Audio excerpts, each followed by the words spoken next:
Everyone knows Bluey is a show centered around dogs, and that they spend a lot of time making every character's design reflect the breed to as close as possible on the surface. But something that might actually blow your mind is that this actually goes beyond just the outward appearances of each character, because every character in Bluey, for the most part, has a behavior/trait that reflects the real-life breed as well. One thing I can do is run. I'm a Jack Russell. For example, for the character Mackenzie, who is a border collie, a key defining episode that many in the community focus on for him is the episode Space, and how the episode explores his childhood trauma/anxiety, and most importantly for the topic of this video, Mackenzie? how this manifested due to him being separated from his mother. My mom left me behind. The reason why this is so clever is because border collies in real life often develop separation anxiety, Why did you leave me behind?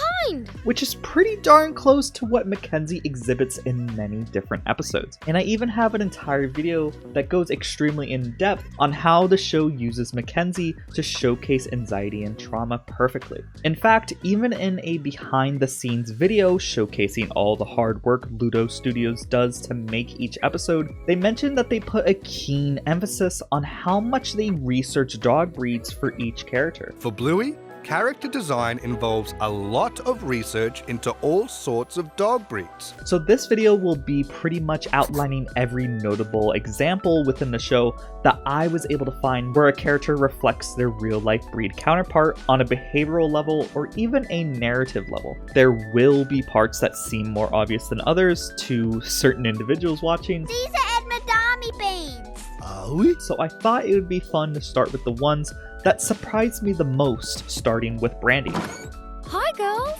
Brandy is a character in her debut episode shown struggling with infertility. There's something Auntie Brandy wants more than anything as well.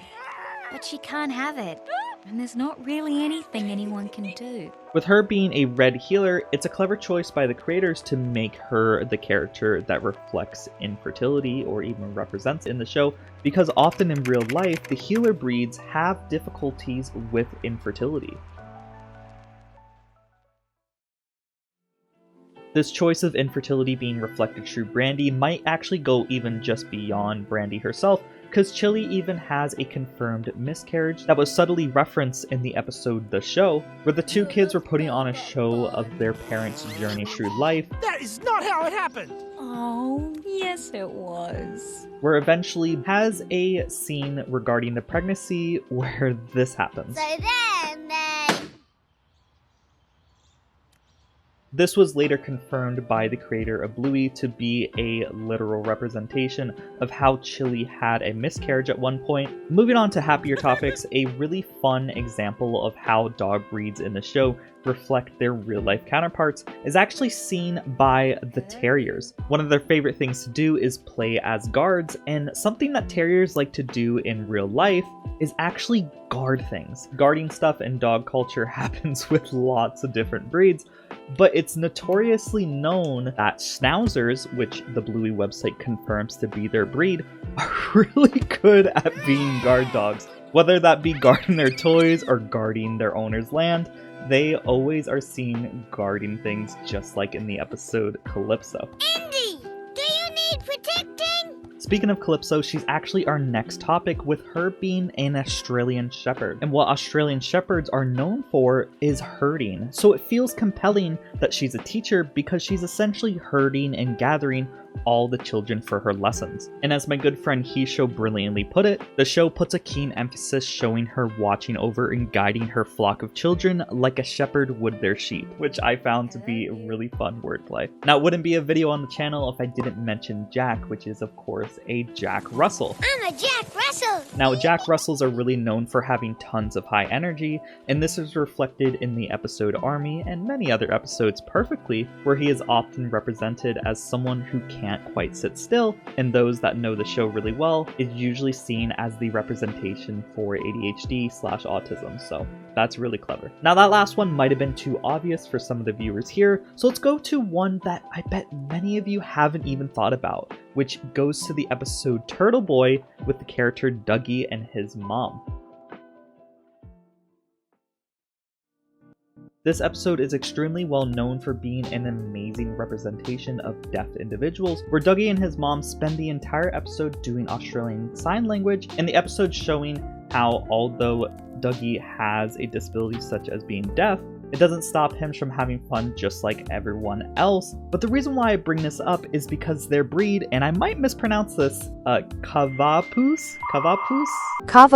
are known for having ear infection problems. Now, this often leads to dogs becoming deaf, which, you know, of course, is a one-to-one example of Dougie being deaf himself. And if we want to continue on the trend of specific issues that specific dog breeds have in real life, we can go over to Indy and her mom having a very restrictive diet as seen in the episode Markets, where she very bluntly mentions her diet style to Bluey here. I'm not allowed that. Why not? Mum said it's got added ingredients. Have these got any wheat, sugar, gluten or dairy in them? That's all they've got in them. Aww. My friend can't eat them. And the breed that Indy and her mom are meant to represent are Afghan hounds, which, as I said before, has digestive issues with certain food. I'm pretty sure that has sugar in it. Now let's move on to another dog breed that is well known for their coats like Afghan hounds, over to the Chow Chow, which is of course Judo and Wendy. Now the one thing that they don't quite represent in the show is their notoriously blue tongue, which in all honesty would have been really cool to see in the show, but the one thing that they use these characters represent is their high emphasis on their coats, just like real life Chow Chows having very high maintenance coats, which of course we see Judo and Wendy put a keen emphasis on how luscious and high maintenance their fur is. It takes a long time to do my hair, doesn't it? It does, but it's important, sweetheart. We're Chow Chows. We're known for our long, lovely coats. With them being such high maintenance breed, this might also explain why their behaviors are kind of snobby in a way, if you want to put it lightly there. Now this next one might seem extremely obvious and on the nose since this breed is used to represent this like all the time in media, but of course we have a German Shepherd representing a cop, since in Australia, German Shepherds are used in the police force. Of course, they're not the only breed used in the police force over in Australia, but I might be a bit biased of showing this example just because I have a German Shepherd as well. And since we did one obvious one, let's do one that feels obvious, but didn't immediately click into my mind until I heard someone mention how beagles are extremely loud. And one thing that Honey the Beagle and Bluey is extremely well known for in the episode Spy Games is being able to shout the password the loudest. I can shout password the loudest though. And man, if you've ever heard a beagle howl, that one's extremely accurate to real life. And for this next one, let's flip the video a bit on its head, where we get an example that's actually false for Winton. Now, Winton is seen in the episode Moms and Dad literally saying, "I'm a very obedient breed." I'm a very obedient breed. Which is actually the opposite for the real-life counterpart of English Bulldogs. They are known to be stubborn and require a lot of patience and consistency when training them, and I think this might have been a purposeful misdirection because Winton isn't really seen being that obedient in the episode Storytime, where he's kind of described being a bit naughty as opposed to obedient. Winton, why can't you just be good? Because I'm not good. Of course, you can kind of take this for what you will, since Winton does do everything for the most part that anyone tells him to do, but even in the episode Moms and Dad, he doesn't quite get the tasks that are told to him right away. You have to get Polly to sleep. How? Just rock her back and forth. No!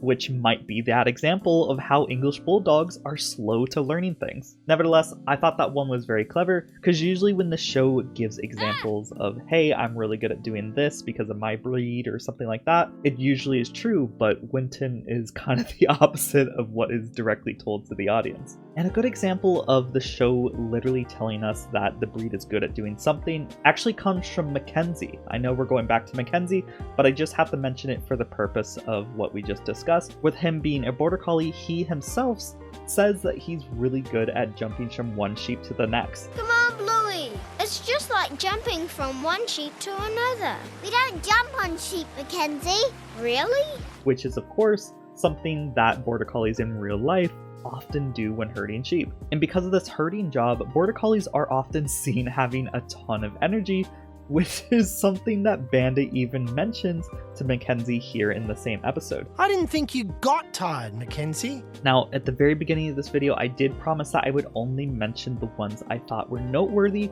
so as this video goes longer and longer, I'm slowly realizing that I probably should wrap it up, and we'll wrap it up with one more fact that might seem a bit obvious to some, maybe not to others, which is Lucky's dad being a Labrador.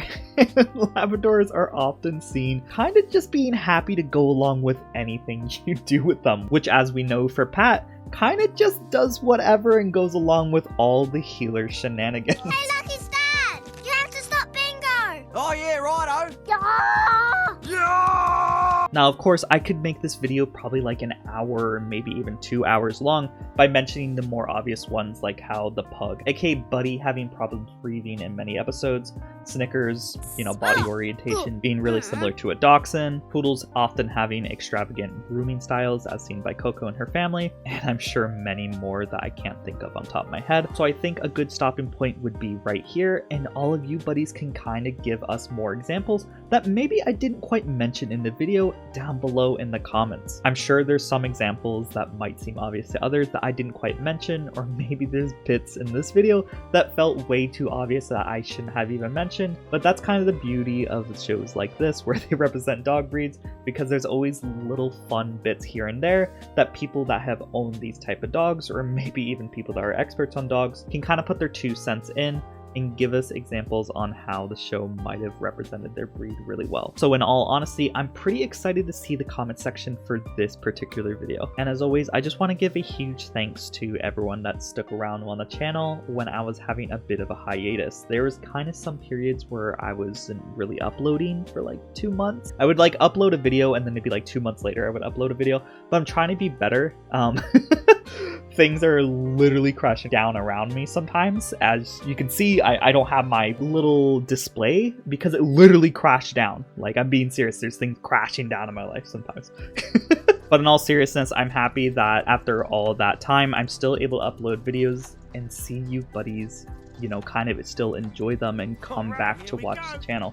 That means so much to me, you have no idea. And speaking of the long passage of time, there are some fan arts that I've yet to show that are kind of decently old. So I'm going to be showing a couple bits of fan arts that are a bit long overdue. But the first 2 I want to show are artworks that were people celebrating me hitting 60k. I have been absent for a little bit, so I haven't got a chance to showcase this artwork, so I thought this would be a perfect time, with the first one being from Connor. Now, Connor does these awesome pieces of sand art where he makes tons of different pieces of art entirely out of sand. But as you can see here, this should be a time lapse where he made my character down there. And it says, "Congratulations, Pugly, on 60k, which I really do appreciate. Thank you so much. And this next one is another creative art piece that is hand-drawn by Chaos56. Pugly drawn here as a superhero with a cape, with, it appears, Superman, as well as Muffin on the left here being a super granny, which is of course a reference to Granny Mobile, where she does exactly that. Now let's continue the trend of creative art pieces with this next one being from Kitten, where she drew me floating in space with a VR set, which I always love a space setting, as you buddies know. But if we look over here, we'll see that she actually drew this in a VR game itself, which is really, really meta and cool. I thought that was so freaking cool when I saw that second picture and I drew something VR related in VR. It's very fun. Now this final one I want to show is by Milo, where he drew me, Aussie Girl Margie, and Pugly all just hanging out. And I said Pugly as if I'm not Pugly, but you know what I meant. I thought it was a very nice art piece. It's very, very sweet that we're all just hanging out. It appears like we're taking a selfie. It just made me smile as soon as I saw that. Something about art pieces where I'm drawn with another person's OC makes it feel very pure and just always makes me smile and feel extremely happy. So thank you very much for making that. I really appreciate all you buddies taking time out of your day to make something special for me. You have no idea how much it means to me, so I just don't have anything else to say besides thank you. I really appreciate it. And if you'd also like to send me some fan art, please send me a DM on my Twitter here. It should be floating somewhere right there. And as always, a huge thank you to the members that support me as little as $5 bucks a month to keep making these videos, which are of course Hogsmeade, Tasuga, Zach Stryker, Zachary Stromit, Smoky Blue, Tom of Essex, Internet Weasel, NZ Gorham, Snowy, Fluffpaws, Tyler's from Texas, and Bucktooth19. And if you'd also like to support me, considering clicking the link down below or on the top right to become a member. And as always, don't forget to like, comment, subscribe, and I hope you buddies have a great day. Bye-bye. Ready,